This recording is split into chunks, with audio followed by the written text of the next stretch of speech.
Ladies and gentlemen, welcome back to another episode of the Success Series. I'm your host, David Berg. I'm here with our executive producer, Michael Kanowski. We have a very special guest today, Dawn Goldworm. Dawn is an olfactive expert, the nose behind some of the largest brands in the country: Nike, Chase, Porsche, Mercedes-Benz, BMW, and many more. We'll get into her story. I'm super excited to have her on here today. Dawn, if you can just give us a little background, who you are, how you came to do what you do, and we'll go from there. Sure. So I am what you call a nose, or an olfactive expert, fragrance designer, if you will. I work with some of the largest brands in the world, but also brands that have a clear identity of who they are, and I help them communicate and differentiate themselves through smell. We can do this because the way you process smell is also the same way you process emotion, and you store them together in your memory. And it is the most acute and powerful way to help you understand an environment, understand a space, understand yourself.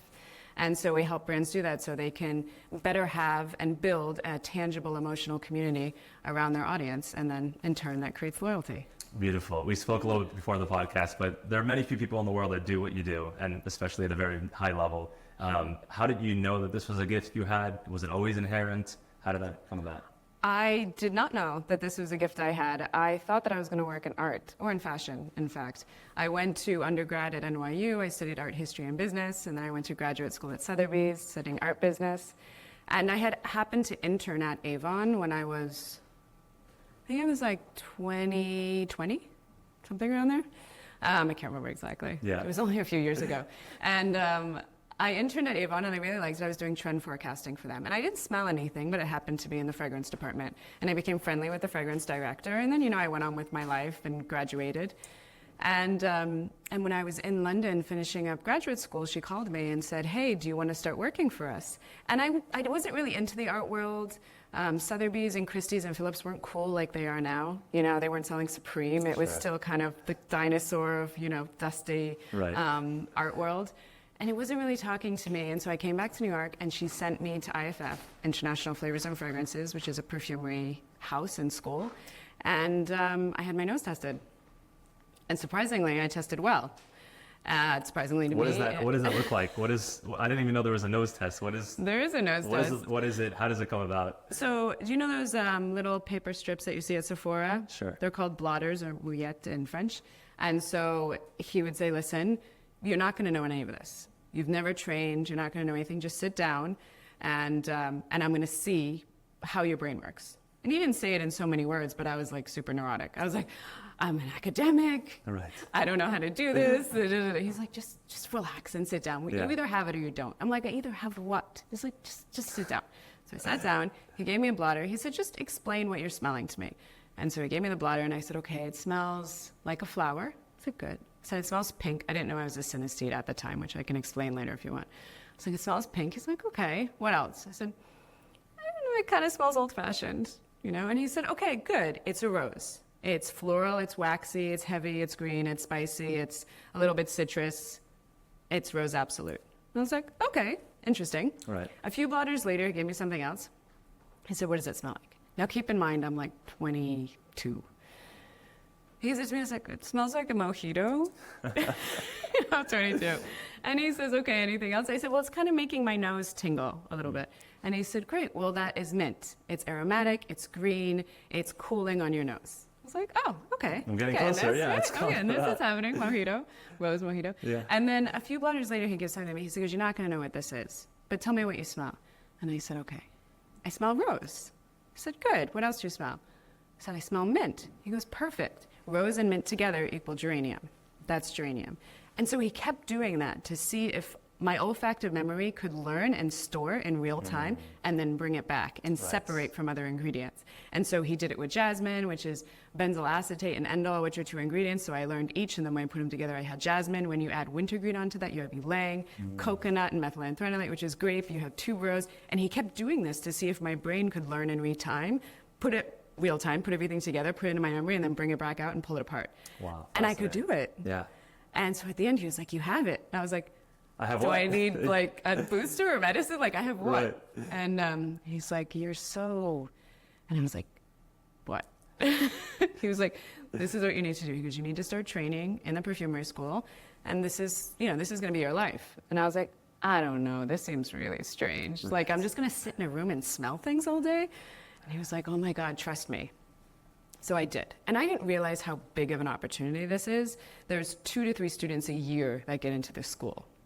And there's only a handful of perfumery schools in the world. Right. So I had no idea. I was just like, trust this guy I've never met. You know, there's these bears all over. If you ever read about IFF and Ron Winograd, there's bears all over his office. Really? Oh yeah, they're all staring at you, you know, and then all these... Smell this. You're like... There's all these bottles on the table. I'm like, where am I? And it's in the middle of a lab, you know, which that part I was like, this is cool. Yeah. And I'd already studied years of chemistry, so I understood a lot of it from a chemical place, but I was like, I don't know, this seems kind of fishy, right? Seems a little bit awkward.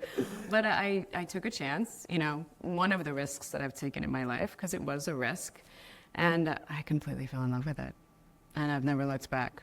It's incredible. I feel like there's more to unpack there, and I'm sure we'll get to it. What made you at that moment say, you know what, this is something I'm at least going to entertain, I'm going to pursue it, when you really didn't have much idea of what it was or what the opportunity was?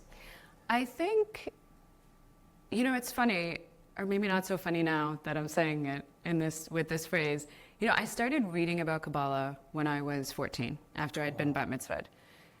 And one of the reasons I started reading about it is because I wasn't allowed to, right? So at the time, you know, only men could study Kabbalah. You had to be 40, you had to have studied Torah intensely for 40 years. And I was like, well, this doesn't seem right, you know? And I found this book on Kabbalah, which was super cryptic, and I had the Torah and Kabbalah, and I'm like trying to read it myself. I didn't get very far.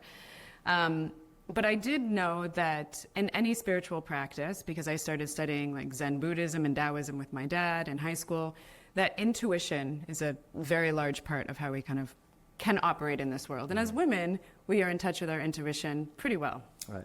And I had used it at different points in my life, and there was something that was telling me that you should explore this. And I'm really into strategic risk. Not financial risk necessarily, but strategic risk. And I just took a chance. I said, if I spend time on this and it doesn't work out, I'm learning something very interesting. Right. I do like perfume. I like the way it smells. I had no idea that it would become one of the loves of my life and lead me down this path. But something felt like I should walk toward it, like I was walking towards light. That's incredible. And in that moment, did you have support from your family, from your circle, from your network, or people like, God, no. Dawn's lost it. Like we can't help her, right? Because it's not a very well-known thing. I only learned about this from you. So I didn't know people could do this as a career. I didn't know it was an option. I remember I started studying. I started working at Avon. I was very excited. And I think it was when I got the job at Avon, because I very quickly ended up working at Coty, which is one of the largest fragrance companies in the world now.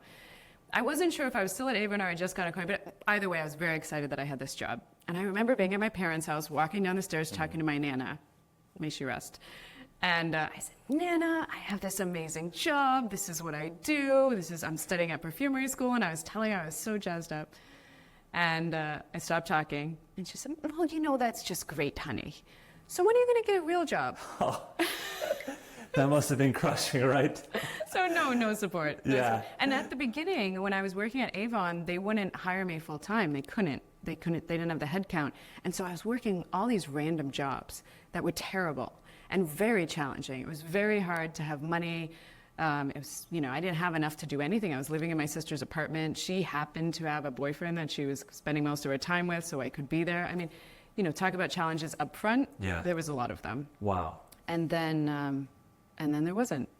How many years of that process from your sort of start of that journey to the initial bit of success did it take? That's an interesting question. I think there was different moments of success along the way. When I first, you know, a lot of it is learning at first. So I was in a team at Avon. Once I got to Coty, I was in a team, but there was a lot of challenges within that team that I had to navigate. And then I had to learn how to work with perfumers, with perfumery teams, with very large fragrance houses. And so there's a lot of learning. And you have to, and one of the things, and I'm so grateful for this, the perfumery director was like, you have to be humble. He made us meditate before we would smell. You have to be humble. You have to stay small. And that really helped me in those environments. Because when you start working with these master perfumers, they test you. You say, you know what, I think this fragrance needs a little bit more bergamot. Whatever. So they'll do a modification, they give it back to you. They have not added more bergamot. Wow, they just want to see if you can pick up on. They just want to see if you can do it. And so, but when you go back to them, you can't say, you didn't do what I asked you to do. They're the biggest perfumers in the world. You have to say, maybe a little bit more. Or maybe it's not as fresh as we thought. You know, maybe we just need a little bit. Like, you have to let them know without telling them that You're you playing understand. the game, so to speak. Right. Because they're testing you. Yeah. And so you have to, and then you have to learn the language of perfumery. So the language of perfumery is not innate. So if you think about it, when you're born, well, you don't know this, but when you're born, you have a full sense of smell. Just like you have a full sense of emotion. Okay. But you can't see that well. You can't taste. You can't really feel anything with your skin. You can't hear. That's why babies cry at like this really high pitch. And as these other senses are growing up, so is your ability to talk about them, right? Your ability to use language is also growing up with it. And so you have a language of sound, you have a language of touch, taste, and hearing. You don't have a language of smell, because it's completely innate. And so the first part of the few years of training is to build a bridge between these two parts of the brain that are not connected. It's like when someone asks you how to describe falling in love. A lot of people describe falling in love as they see through rose-colored glasses, they hear music, they feel butterflies in their stomach. You know, the world just feels different. And they're using vocabulary from their other senses. They're not using the part of their brain that actually falls in love, which is the emotional part of your brain, because it has no bridge between the part of your brain that processes and uses language. It's the same part of your brain that smells. And so for the first many years, you're just learning this vocabulary, but you can't speak directly. Like, you would never tell a perfumer their own formula, because they're not going to show it to you. So it's all a bit of a game. It's very interesting. And so that's the first success, is figuring out how to be humble, how to speak to someone about their work in a very respectful way, but also find a way to work together so that you can land a perfume on shelf that's going to do well. Right. And that takes a lot of trial and error. There's a lot of failure that happens there, which you can't really do with big companies. So there's, you know, they want to test it, and they do a lot of things to make sure that you don't fail, but they give you small projects at first. I think my first large success would probably be Adidas. So I worked on the Adidas fragrances for almost 10 years. Adidas is one of the biggest mass fragrance brands in the world. We don't know that in the United States because we don't sell it here. And I had the opportunity to work on it. And Europe, I worked with the European office from New York. And it's still one of Cody's cash cows. Wow. How did that opportunity come about? Honestly, I think the perfumery director, who was above me, although I didn't report to her, which I don't think she was a big fan of, she was just... You said I'm doing my own thing, or was... No, the vice president wanted me to report to him directly. I see. So kind of bypassing. Yeah, right? I got into a lot of trouble that way. When I was in Paris, my boss for a long time was the CMO, which shouldn't have been. I wasn't at that level. But somehow, no one really manages me because of what I do. And you don't let them, right? No, absolutely not. I was like, I know how to do this. Just let me do my job. Sure. And if I fail, okay. There's learnings here, but just let me do it. So yeah, she wasn't very happy with that. And I think she was just too busy. Celebrity fragrances were coming about and becoming, really powerful for these companies. And she had a lot of them. And so there was no one else to do it but me. So it was kind of default. Wow. I got very lucky. Leading up to that, was there this sort of angst? Did I choose the wrong path? Am I in the wrong profession? Should I go do something else that's easier? Or did you say, I'm already in this, I'm going to see it through? So I'm a double Capricorn with Virgo rising. I go all in. Like, if I say I'm going to do something, I go all the way. And now I'm at a point in my life where I understand that I want the challenges up front and not the challenges on the back end. So if I have a goal and I see red flags, or that I should be maybe slightly modifying my path, I will, particularly in business. But at the time, no. I was like, I dedicated myself to this. I'm going all the way. I didn't even know what all the way meant. Right. Yeah, that was my next question. Yeah. So with other careers, you can look at this icon or this role model and emulate certain character traits. In this field, as you said, there's very few people doing it. Right. Who do you look at as a benchmark of what's possible, what I can get to, what I'm supposed to be doing? There were two women in the industry. One was Karen Corey, and she was my role at Estee Lauder. She did all the Tom Ford fragrances, for instance. She's brilliant. She had the same mentor as I did. The other one was Anne Gottlieb, and she was on her own. She was a little bit of a fragrance vigilante that everyone looked up to because she did the biggest launches in the world, everything from J'adore to Axe. And I was like, oh, maybe their paths will be similar to mine. And then it ended up that there was no path to follow, because when I left Coty and took this huge risk starting my own company, no one was working in this space. I just kind of made it up.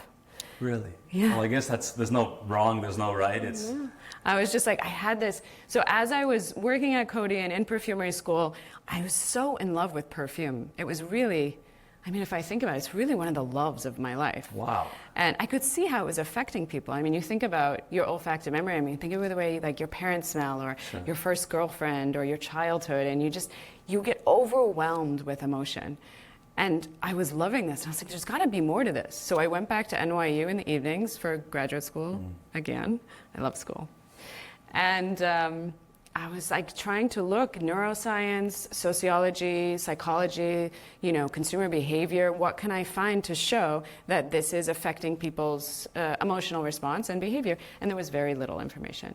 Now, the internet was new. So this was a lot of microfilms and reading books, which, I'm not against. The microfilms are a little difficult, but the books are great. But everything was just really old. There wasn't new research. But I was convinced that this was transforming people's behavior, or that it could. And I said, what if you apply it as a marketing tactic? What if brands understood the power of smell and used them to create loyalty? And I knew there was something there. I couldn't find a lot of research, but I continued writing my thesis. And I had the opportunity to move to Paris, and then I just started trying it out. I was like asking my friends who are now creative directors, artists, photographers, and it was a very academic idea. So I would say, I have this idea, what do you think? They're like, I don't really know what you're talking about. Yeah, I was going to say, it's not something that people can probably understand or grasp if they experience it. So to speak. Right, and I didn't have anything to show them because I didn't have Right. any work yet. But they knew that I was very successful at Coty at this point, and they're like, okay, Dawn, this sounds cool. Let's try Right. it, Why? It's a fashion show, it's a Right. museum, it's an art exhibit, People why will be not? open to it, right. And the feedback that they would get, and artists have this frame of mind where they want to be subversive, they want to try new things, they want to, more than anything, have that Stendhal experience where people look at a piece of art or look at a piece of design and just, lose it. They're completely open. And smell can do that. And so we started adding in the scent element, and it went really well. And we started getting a lot of press, people started talking about it, and then we got our first major client, which is a big financial institution. And I was like, this could be a real thing, but there was no path to follow. We didn't know how to create a business model around it. How do we get into different locations? We were doing it for free. We're Right. like, hey, we'll do it if you write a piece of press about us. We'll do it if you trade for some clothing, because we needed, the outfits to look the part, especially in the fashion and the art industry. And so that's what we did for a while. And now we had to make money and open an office and have employees. We're like, there's no one to follow. So we just made it all up. But my desire was so strong and so single-minded that I was like, this will work. And I don't know how, I don't know what path I'm taking, but there's no doubt it's going to be successful. there was no doubt. And I came back from Paris, I left Paris. Everyone thought I was crazy. They were like, you have a perfect job. You have no one above you, no one below you. You don't manage anyone. You just create all the fragrances for Coty, or design all the fragrances for Coty with a team. You can't get fired. You live in Paris, in the middle of Paris. Your beautiful friends, your life What more is... can you ask for? What are you doing? And I was, I think I was 32 or 33. And I was like, yeah, but I have this desire, and I have to manifest it. I just have to. And I went back. I had $10,000 to live and to work and to do everything. Wow. And I've never let money decide where I'm going. The money will come. That's always how I imagine it. The money will come, and it does. It's a beautiful perspective, because I know a lot of our listeners struggle with that. It's like, do I pursue money? Do I pursue passion, career? How did you navigate that? How did you deal with that? So my father was a serial entrepreneur. They didn't call it entrepreneurs at the time. They just called it people that were a little bit wild and going out on their own.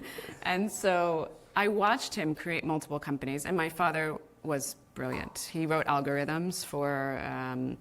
He designed the first completely computerized fighter jet for the Defense Department, the F-15, the inside. He helped build the internet at MIT. The GPS that we use today, he did some of the algorithms for it at the beginning. That's incredible. Yeah, he's brilliant, and he created companies around this. So I watched him build companies and fail, and then make other choices, and I didn't realize how much it influenced me from a very young age, because it was my entire life. And it was a interesting environment to grow up in. not stable.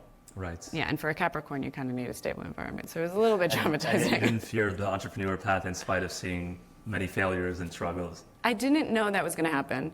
I was in the corporate path. Avon and Coty, huge billion-dollar companies. My sister was at Unilever, then she was at L'Oreal and American Express. Same thing, we were both very corporate.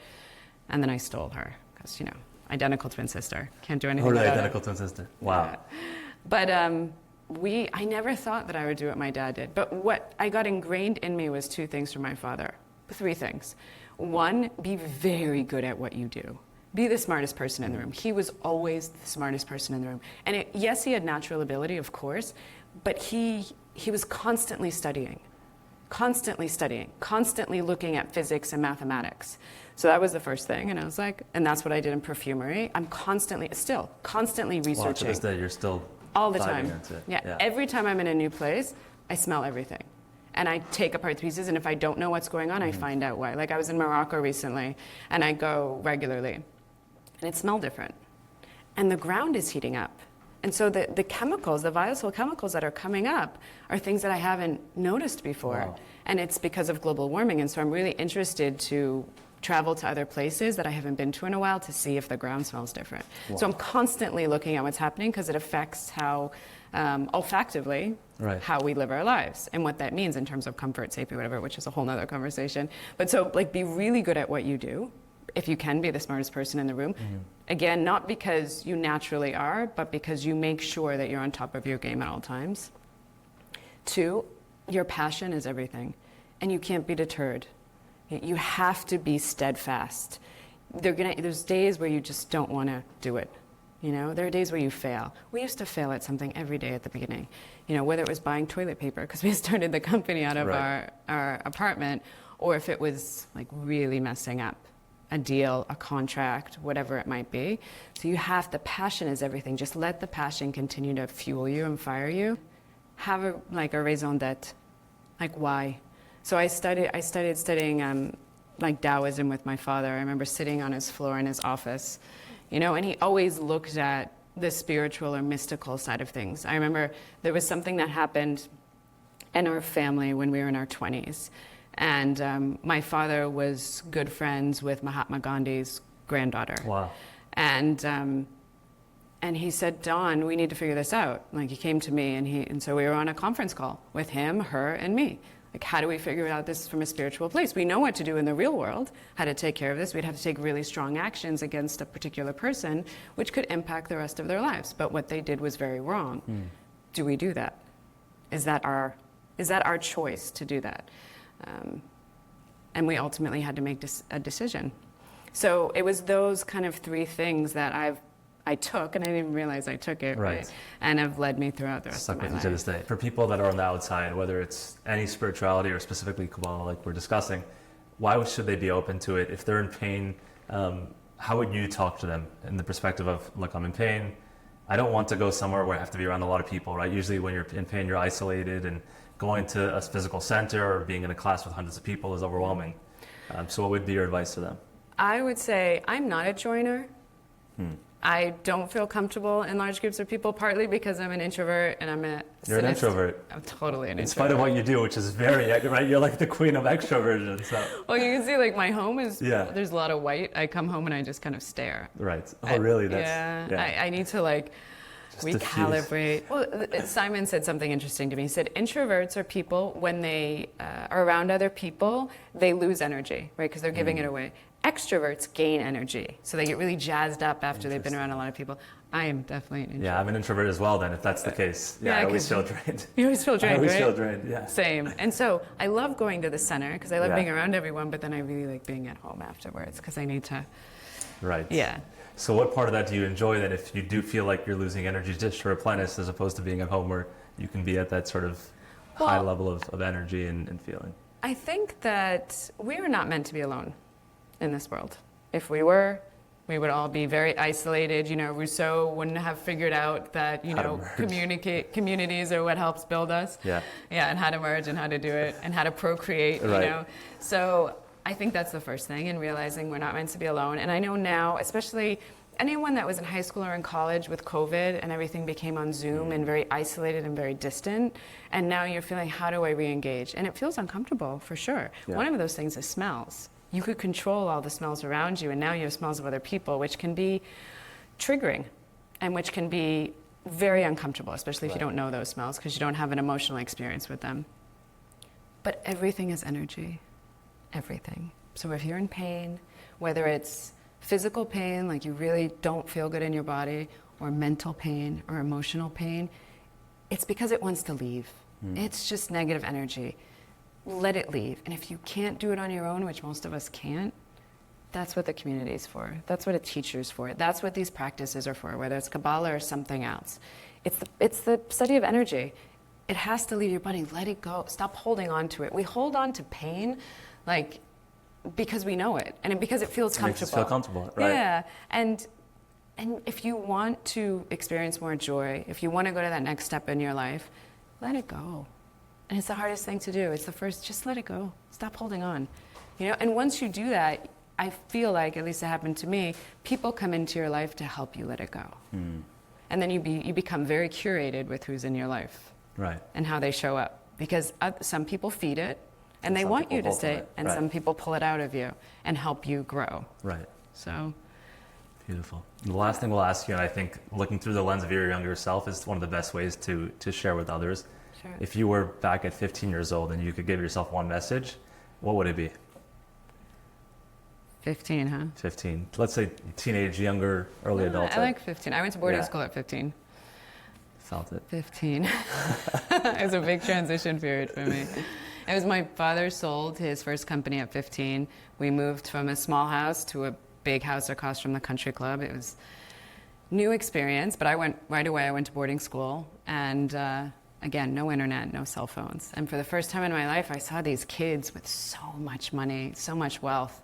These girls were rolling around the floor in dance class in Chanel. Kids at 15 had their own Lamborghinis with their names. I mean, where was this? It was Governor Dummer. Now it's called Governor's Academy, Massachusetts. Okay. American boarding school. I'd never seen, and you know, international students from all over the world. The Right. first boy I dated was from Indonesia. It was so cool. Wow. I grew up in New Hampshire. You know, I'd never seen Lived any so of many it. lives. Yeah, it was great. And I would say, and this is like day one, class one, minute one of Kabbalah 1, is pause. Because when you're young, especially at 15, I don't know what it's like to be a 15-year-old boy, but I do know what it's like to be a 15-year-old girl. Everything is reaction. You have so many emotions inside of you, and you don't know what to do with them.